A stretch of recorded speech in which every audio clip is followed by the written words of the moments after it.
Hey guys, Cronus Falls here, and today I'm going to be bringing you a champion guide on Kael. Now, Kael is one of the starter champions, and definitely the one you want to pick if you're starting out the game fresh. Let's go ahead and go over his skills real quick, and you'll see why. First, his A1 attacks one enemy, has an 80% chance of placing a 2.5% poison debuff for 2 turns. When booked, this is a 100% chance. His A2 attacks all enemies, has an extra 15% chance of inflicting a critical hit. Fill the turn meter of this champion by 25% for each enemy killed. So that 25% turn meter increase is very strong, especially when farming in campaign, because if you kill something, it's helping you get back around your abilities even faster. Then the big ability that is really helpful for stuff like clan boss and bosses is Disintegrate. Attacks 4 times at random, has a 40% chance of placing a 5% poison debuff for 2 turns. When booked, this is a 50% chance, and when booked, it's on a 4-turn cooldown. He also brings an aura, which is 15% ally HP in all battles, which is the same as all starters bring. So Kael is a very strong champion coming in as a starter because his poisons help you burst down bosses, whereas the rest of the starters do not do that. They're mostly just AoE farmers for campaign.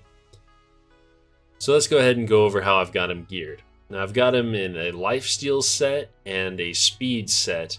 And obviously, if you're starting out the game, you're not going to be able to get gear this good. But I kind of scaled it back with what I had available as much as I could. So his attack is 2689, which is not crazy. It's just a low, decent level of attack when you're coming into the mid game. His speed is 188. Now I know that's something that's not going to be so attainable for a lot of you in the earlier game. But it doesn't need to be this high. He can function just fine with lower speed. Crit rate 100% is very helpful when farming campaign, but again, not completely necessary. If you can get it 80% or higher, you'll be looking pretty good. Crit damage 91%. Again, it starts at 57 for him, so I haven't really put anything into it. He does have a crit damage necklace I'll get to later. Accuracy 225. Now my Great Hall is adding 80 to this, so that's why it's so high. But without it, with this gear, he'd only be around 145, which is perfectly fine for up through mid-game content. Now let's go ahead and get into the gear. The gloves I have him in are crit rate, so that's just to get him to the 100% crit rate mark. He's got an attack percent chest plate to help him clear waves. Speed boots, these are just to, speed him up, make him take more turns. A defense ring just to make him a little bit tankier, and as you can see, I only rolled it up to 12. A crit damage amulet, this one's only 4-star, and again, only rolled up to 12. And then an accuracy banner. So this is something that you probably won't have easy access to in the earlier game. But it is very helpful to get his accuracy higher as you go throughout the game so that he can keep poisoning those bosses and bringing a lot of value for you. So the first thing that you're going to do when you come into the game, if you have researched and are doing it properly, is you're going to get one champion, probably your starter champion, up to level 60 so that they can farm the campaign for you.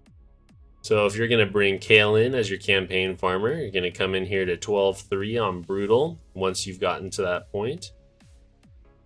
And he makes a great farmer for the early game. So you'll see this build isn't anything crazy, but he's one-shotting the waves coming through. And he is a little fast, so he'll be taking a lot of turns here, which is definitely helpful. And if you can do that, that's great for him. If not, though, it's not completely necessary. As you can see, he can pretty much one-shot any champion with his A2. So boom, 20 seconds, and not an insane build. That's something that's completely achievable in the mid-game. So that's him as a campaign farmer, but let's go ahead and show him in some dungeons. Now Kael, the nice thing about him is he is viable in every dungeon. I think he does his best work in Ice Golem and Dragon, but we'll show him in Spider and Fire Knight as well. So I guess we'll go ahead and start in Spider. And we'll be coming to a lower level dungeon. Let's go with stage 14 here. take out my normal team, and let's say we go Apothecary, Lua, Bellower, Kael, and who else do we want in here? Let's see, we're blue affinity. Oh, we want an AoE decreased defense. Let's see, I could bring Tyrell in, but he's not geared. War Maiden would do this job great, but I'm going to have to bring in Madame Ceres for the time being. So up until level 14 Spider, you can kind of go with just an AoE damage strategy to try and knock down the spider as fast as you can. So we come in, we speed up, decrease defense and attack on everyone, and then we start bursting them down. So the goal is just to never let the spiderlings take a turn against your guys. As long as they're dying, they're not coming through and dealing major damage to your people, and so you don't really need a tank for the earlier levels. And Lua's in here to drop the spider's turn meter as well, which is nice. She also provides a lot of AoE damage. But as you'll see here, Kael's not going to be hitting as hard as my other champions, but he's still bringing good AoE quality. And he takes another turn again immediately as long as he's killing some of the spiders. So as you can see, he's already going again. Boom, and we're getting a little bit of poison on Skavog, not too much so far, but that's fine. Poison doesn't do a whole lot against the spider because of her passive, unfortunately. Which this one right here makes her receive less damage from poison. So we take the first AoE. And we're just going to be slowly whittling her down. So I'm going to go ahead and cut here, and we will come back in at the end of the fight.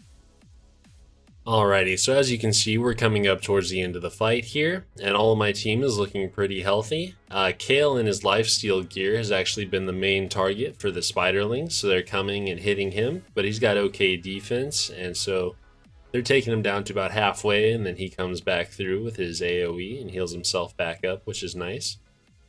But we're going to be able to take her out right about now. Probably just 3 or 4 more hits should do the trick. And that'll be that on Spider. There we go. So Lua finishes it off, and it was a 4-minute, 47-second run, which isn't too bad. And we actually got a 6-star piece out of it, so that's pretty nice. So yeah, up until level 14, you can just come in here with AoE champions. They will need to be strong by the time you get to level 14, but they can definitely do it. After that, you're going to want to come in with more strategy, but that's in a different video. So that's it for Spider. Go ahead and show in Fire Knight. So if you come into Fire Knight, let's say 14 as well. Just go ahead and bring Kael in here. And let's see, who do we want to bring in? We'll bring Stag Knight, we'll bring Apothecary. We will bring...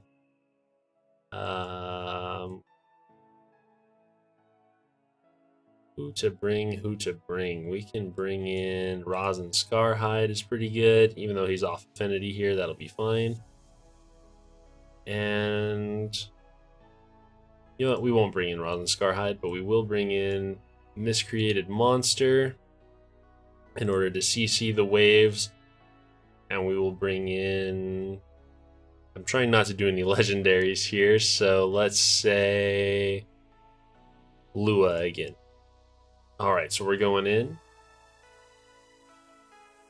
So with this build, we've got the AoE decreased defense from Stag Knight, as well as CC from Miscreated Monster. And then Lua's just going to help us to drop the turn meter on Fire Knight once we're there, as well as helping us to burst down the waves here. Although we're not going to need much trouble, or we're not going to have much trouble with that, considering that the rest of my champions are pretty strong. And this is only a rank 14 dungeon, but you will see that Kael, as he comes into the Fire Knight, the utility that he has is, first of all, his poison helps you just take down the boss faster, as well as his A3, which is a 4-hit attack, can really help drop the shield. So hopefully we'll get a chance to see that here. So he actually used it in the fight, which is unfortunate, and we only got 1 poison up, but that's fine. So we're just going to be bursting through him pretty quick now. He's going to get his shield back up in a second.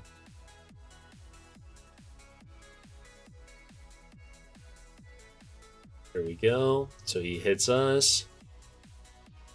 And then if Kael comes back around, I think he might be able to do the A3 again. Yep, so there we go. Help break the shield. He only had one hit left there, but if he had had more, that would have been very helpful. And so you can just go ahead and kind of burst down the Fire Knight. Obviously, again, as you get to later levels, you're not going to want to bring Kael in. He's not going to bring that much utility for you. And a lot more strategy needs to go into it than this.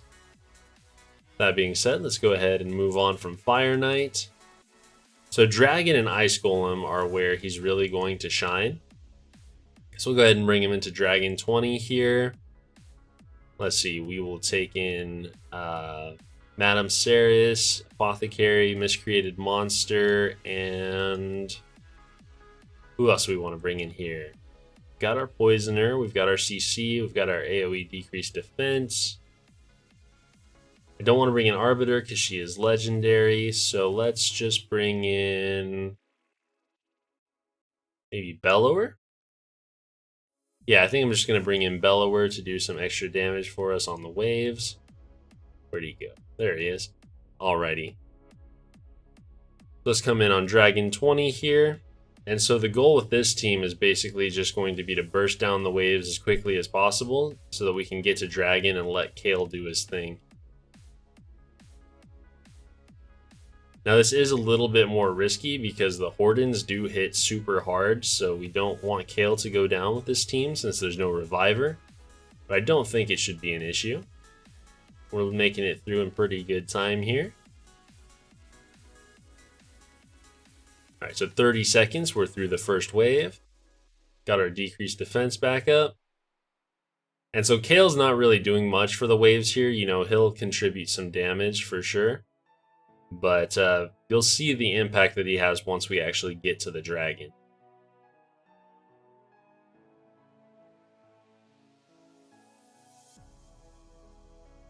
Alright, so looks like we're about to get through the second wave here. Hopefully Horden doesn't come and kill everyone. Or, well, anyone.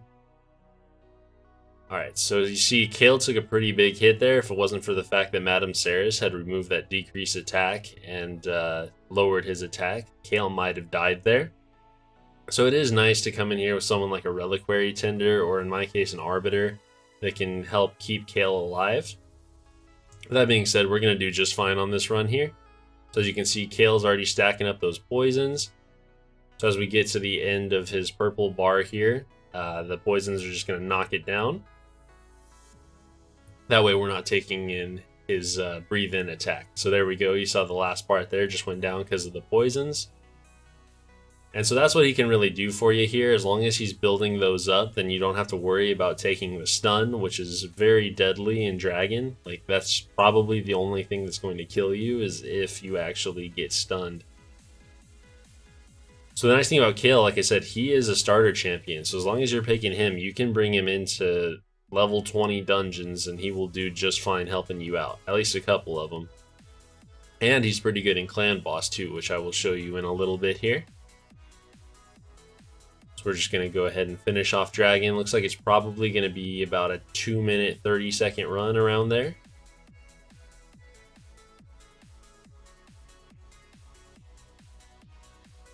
And I'm realizing now I didn't go over Kael's masteries, so before we get into the Ice Golem, I'm just going to go ahead and back out and we will show that to you guys. Alright, so yeah, 2 minutes, 40 seconds it looks like on the Dragon. We'll go ahead and back out and get into Kael's masteries. So what I have him in is crit rate, crit damage, and then he's coming down here for Ruthless Ambush, so he increases damage on his first hit, as well as Whirlwind of Death that ups his speed as he's killing people. He also does more damage at full health. He can decrease his cooldowns with Cycle of Violence. So this is just kind of like a standard farmer build, you know? It's not meant for clan boss so much, but just farming through waves in campaign. Increased damage for each dead ally, so again, very good in campaign because if your 3 food die, then he does more damage. And then War Master, this is actually for clan boss as well as dungeon bosses, just to help you put out some more damage. And then he's coming accuracy, accuracy, turn meter boost when buffs fall off, or debuffs fall off rather. And then Lore of Steel to increase his speed a little bit. Evil Eye would also be a good choice. In fact, I would probably go with that now, but I did these masteries a long time ago. Sniper coming in here just to increase his chance of placing his poisons on his A3. And then Master Hexer right here to increase the duration of those poisons. That being said, let's go ahead and get into Ice Golem. So Ice Golem again, you can definitely bring him into level 20. So I'm running this team right here. I'm going to go ahead and leave Arbiter in just because Ice Golem, it is a lot more possible that he is going to die. And if that happens, I need someone to bring him back, and she's my only resurrection champion. Let's go ahead and get into it. So again, he's not going to be expected to do too much to the waves here. He'll be contributing about, like you saw there, 10,000 damage. It'll be closer to 20 probably with that decreased attack, or decreased defense rather, from Madame Ceres. But not too much. His big utility will come when we get to the boss, so you will see that in just a minute. But we're making it through the waves pretty well. Miscreated Monster, keeping them all stunned up. So it's very important once you're getting to level 20 dungeons that you're running at least close to 200 speed. That way you're kind of lapping the waves. Especially with 2 turn meter boosters, that makes it a lot easier to do it. Because as long as you're lapping the waves, that means that you're controlling the turn economy, you know? And the more turns you take compared to them, the easier the fight's going to go for you. Because you're getting your cooldowns back around. So boom, you can see there that was 30k, 27k damage. So he's doing pretty good. And as you've seen, his build isn't crazy with damage. So luckily we've got those shields there. And that's what's scary on this stage, is with the reflect damage. He could go in there with his AoE and kill himself just from hitting them. But it's cool with lifesteal gear, he actually heals for the same exact amount as he damages himself. So as long as you're not coming in there and outright killing yourself in one hit, he actually won't be taking any damage from the reflect damage. Alright, so we're on to the boss here at 1:30. And so this is where you'll start to see his effect, hopefully. He's going to be bringing poisons in, which is really going to help us drop the boss's health. And the cool thing about poisons in the Ice Golem is that if they tick over the threshold, then he will not activate his overhead swing and revive his allies. So bringing in a poisoner is definitely a good call in Ice Golem. The only issue here with my team is that Kael is the one that they're going after, just because he is so much weaker in the gear that he has. But if he hadn't been taking any damage, I think they would be focusing more on Madame Ceres, since she is Void Affinity and has less HP than Arbiter. You can see we're making our way through pretty well here. So let's see if we can get some more poisons up. Unfortunately, that hit did knock him over the threshold, but that's kind of what comes with speed, you know? As long as he's not taking that many turns, it's hard for the poison to go off as much, but at the same time, it gives you an advantage, so it's a give and take. I'm going to go ahead and skip forward in this, and I'll come back at the end to show you how we did. So we're coming up towards the end of the fight here, and as you can see, several of my guys just got frozen there, but that's going to be fine. So Kael's just been placing poisons, going through, and we were never in any danger of losing, which is nice. As you can see here, Kael's coming in as our top damage over Miscreated Monster. And that's because even though he's not hitting as hard as Miscreated Monster is, he's bringing in some clutch poisons that are really taking away at the boss's HP. So that's the kind of utility that he brings you to Ice Golem. He is very useful in there, and there aren't many poisoners who could come in there and do a better job, which is crazy because he's just a rare. So, you know, that's what he can do in dungeons. Now we want to take him into clan boss, so I need to grab a key here. We'll go ahead and go in. Now, I wouldn't suggest necessarily taking him into Nightmare or Ultra Nightmare Clan Boss, although I'm sure he could do okay in Nightmare. But we're just going to come into Brutal here. We're going to put together a team that's not too crazy. We'll say Jareg, Apothecary, Kael, let's say Stag Knight, and who else should we bring in here? Maybe like a steel skull or something. Yeah. Yeah, I think I'm going to go ahead and take in steel skull. Alrighty, so with this build, you know, we've got some sustain from Jareg and Steel Skull, as well as Apothecary. We've got speed, we've got attack down and defense down from Stagnite, as well as an attack down from Jareg, so it's kind of redundant on the attack down, which is nice. You don't want that falling off. And then poisons from Steel Skull and Kael, so this should be a pretty decent run here. We do have everyone in life steal for these three, but these two are not. I'll just come in here and I'm going to throw it. Well, I'll show you how to start first. So let's go ahead and increase our turn meter. You don't need shields right away. So we're just going to come in here. We're going to get the defense down going. And we'll just hit with Jareg because we don't need the defense up going. Get our poisons on as quickly as possible. So we're basically just going to be rotating like that. As you get later into the fight, it becomes more important to get the increased defense going. But seeing as we have two people doing it, it should be able to keep up most of the time.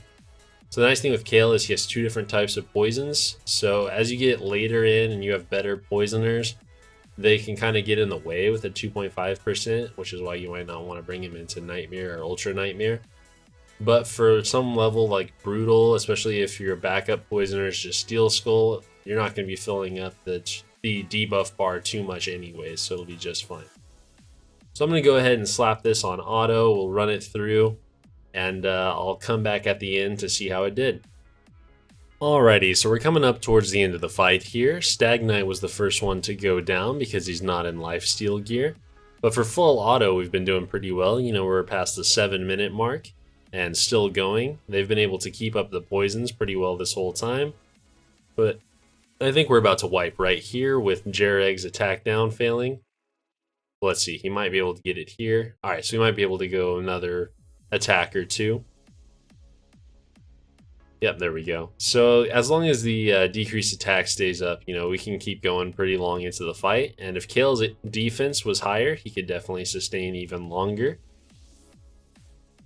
That being said, I think when we get into the end of the fight here in the next 20 seconds or so, we'll see that Kael, I believe, will have brought the most damage, followed by Steel Skull. Let's go ahead and get into it. So yeah, as you can see here on Brutal, Kael brought 9.3 million damage. Steel Skull bringing about 6 million. So his poisons, even though he is just a rare, vastly outweighed Steel Skull's. Obviously, Steel Skull brings other utilities such as healing and shields, stuff of that nature. But he's an amazing rare to bring into your clan boss team, all the way up through Brutal, perhaps even Nightmare if you need to. And Kael's just a beast all around. None of the other starters can go that high and still bring you that kind of value. So I hope you guys enjoyed the video. I hope that you picked Kael, or at least got him at some point, and have invested in him to increase your account's worth. Obviously, for later level players, this isn't going to be as necessary of a guide. But for those of you starting out, I wish you good luck. Please subscribe if you're interested in further content, and feel free to let me know down below if there's any content you'd like to see in the future. Thanks.